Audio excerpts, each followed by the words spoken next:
नवीन वर्षाच्या तुम्हा सर्वांना खूप खूप शुभेच्छा और इसी बात पे मी सुरू केला आहे 75 डेज सॉफ्ट चॅलेंज. हा चॅलेंज 75 डेज हार्डपेक्षा थोडासा माइल्ड आहे, थोडासा सोपा आहे. माझी आज होती एक्झाम आणि त्यामुळे मी अभ्यासाला बसले लगेच माझा वर्कआउट झाल्यानंतर. आणि आवरून वगैरे मी कॉलेजला जायच्या आधी खरवस खाल्लं, कारण खरवस इज माय फेवरेट थिंग.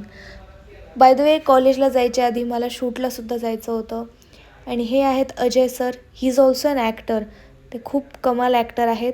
आणि त्यांचा व्हिडिओ झाल्यानंतर माझा व्हिडिओ होता. माझा पेपर सुरू व्हायला फक्त अर्धा तास बाकी होता आणि मी शूट करत होते, त्यामुळे मी पळत पळत एक्झाम हॉल गाठला.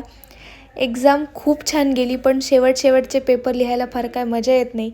नंतर रिया आणि निकिताला गाठलं आणि नंतर खूप भूक लागली होती म्हणून लवकर घरी गेले आणि फ्रेंच बीन्स रोस्टेड खाल्ल्या, कारण मला नंतर नूडल्स खायचे होते.